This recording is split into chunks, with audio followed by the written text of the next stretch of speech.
Hey guys, it's Jake from Wani, and I'm here today with Chris Brown from Trapt, finally making their long-awaited debut down here on Australian soil. So you're performing for the first time here in your 22-year career, and what are the feelings in the band's camp about finally making it down here to Australia? Oh man, we're really excited. I mean, it's actually it's just almost 20 years, and when we started, we were 16 years old, and so we're just really exciting things that we've done. 2 decades doing this band, and we're we can't wait to go take this live show to our Australian fans. I mean, they've been asking for it for a long time, and it just kind of everything aligned on this one. And we're playing in Okinawa, over there, and we're going to be so close to Australia. We're just like, we got to figure out how we can play some shows, and we got Metropolis tour, to sponsor this tour and get everything. They're really respected promoter in Australia, and it's just show. Let's do some shows, and the first day the tickets went on sale. It was crazy, and we already sold a bunch of tickets, so we're excited. It's going to be a really good tour. Yeah, and I guess it sort of seems like the right climate down here at the moment, because there's been, I guess, over the last couple of years, a bit of an alt-rock sort of revival down here. Like in 2015, we had Soundwave bringing Papa Roach and Godsmack down here for their first shows either ever or in a couple of years, and last year Drowning Pool came down for their first shows in about 15 years. So I know this is your first tour down in Australia, but did you, obviously you wanted to get down here earlier than what you have, but were there any earlier offers to tour down here?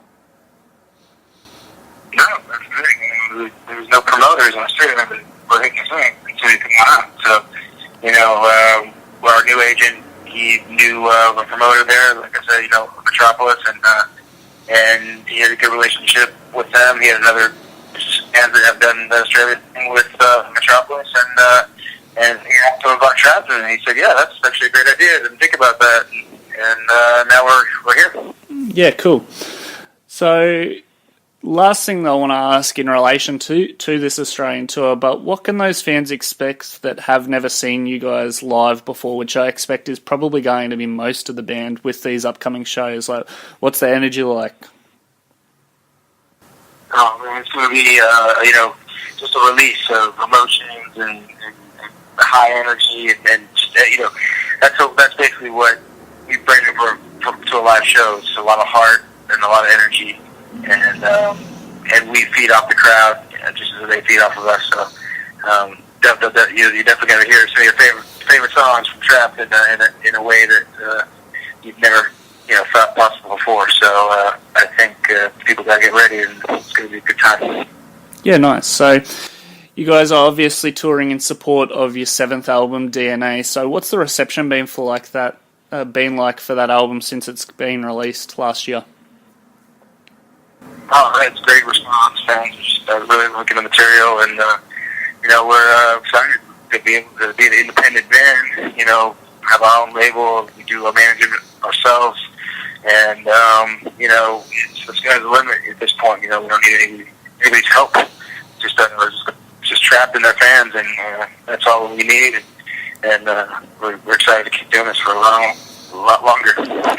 Yeah, definitely. And I know that you guys partly funded DNA through an Indiegogo campaign by asking fans to become part of the DNA of the band, and that you did reach your $50,000 goal during that period. But what were your experiences with Indiegogo? Is that something you might look towards using to fund complete albums in the future, or is the band happy to use it as sort of we tried it just because the DNA at the time, we had 500 fans that we limited, getting involved in it with.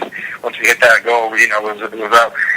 And so it was cool to have, some fans' feedback while we're recording the record and everything. But I think the next records that we're doing from here on out we're just going to get the record done and then have everything ready to go before we even let fans know that the record's coming out. We're just going to try to, maybe we'll say some stuff about hitting the studio here and there, but we just kind of want them to have everything ready to go before we announce any kind of release dates or any of that stuff.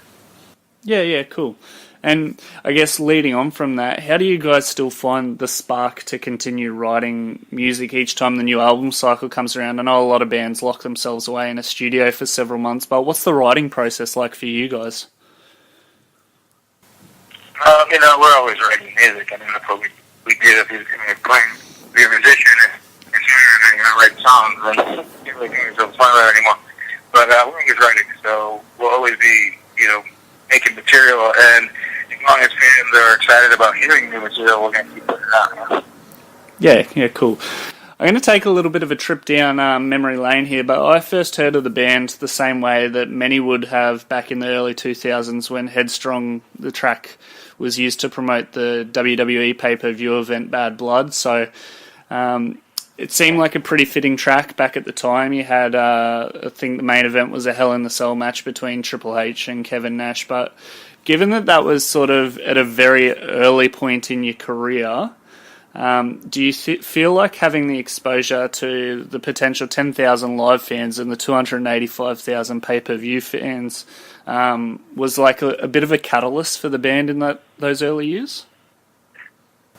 Yeah, I have no idea what movie or, soundtrack or video game or pay-per-view thing helped the song, because I think everything happened at the same time pretty much. Like, it was like kind of March 2003 when everything hit.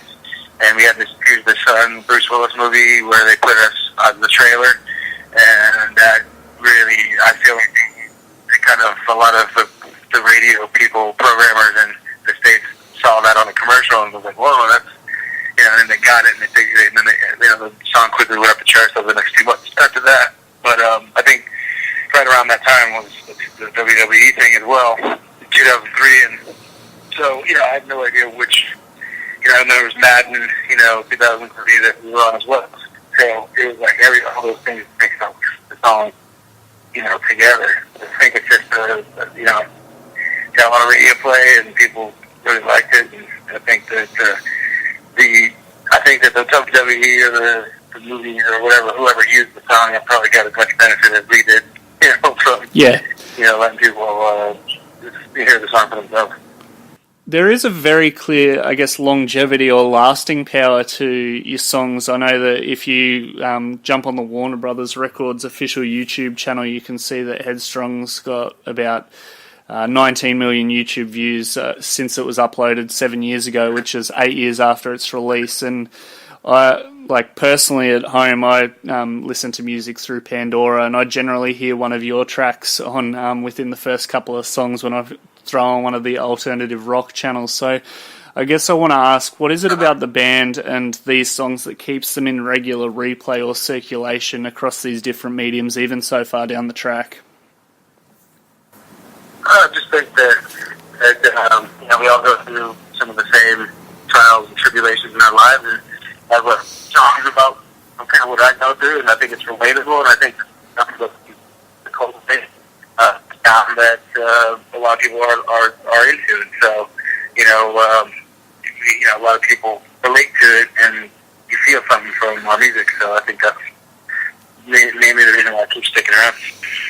Yeah, definitely. This one's probably going to be a bit of an interesting one for you, Chris, but you sharing a name with another celebrity must be sort of a bit of a tough gig. Do you ever have people subscribe to any of your social media platforms that you think got lost looking around for the other Chris Brown but saw what you were doing and decided to stick around? I've never heard of that. Never heard of anyone getting confused. I mean, I just throw my middle name in there and I go like Chris Taylor Brown just to, alleviate any confusion, but not really. I think we're such different parts of the music industry that it doesn't really, doesn't people get confused over here. Yeah, fair enough. Now, Chris, is there anything that you want to let the fans know ahead of these Australian shows, or any of your fans worldwide, before we wrap up today? I want to let them know that we can't wait to play for them and give them everything we got, and that we always take time after the shows to shake hands and talk to all our fans and, kind of get their story of what got them on the Trapt, and we love that kind of stuff, the interaction. So, if you're going to come out to our show, we're definitely going to stick around and meet you. All right, guys. Chris, thanks so much for your time this morning. Trapt tours Australia in July. They're playing 4th of July at the Amplifier Bar in Perth, 5th of July at the Gov in Adelaide, 6th of July at the Evelyn Hotel in Melbourne, 7th of July at the Baldface Stag in Sydney, and the 8th of July at Crowbar in Brisbane.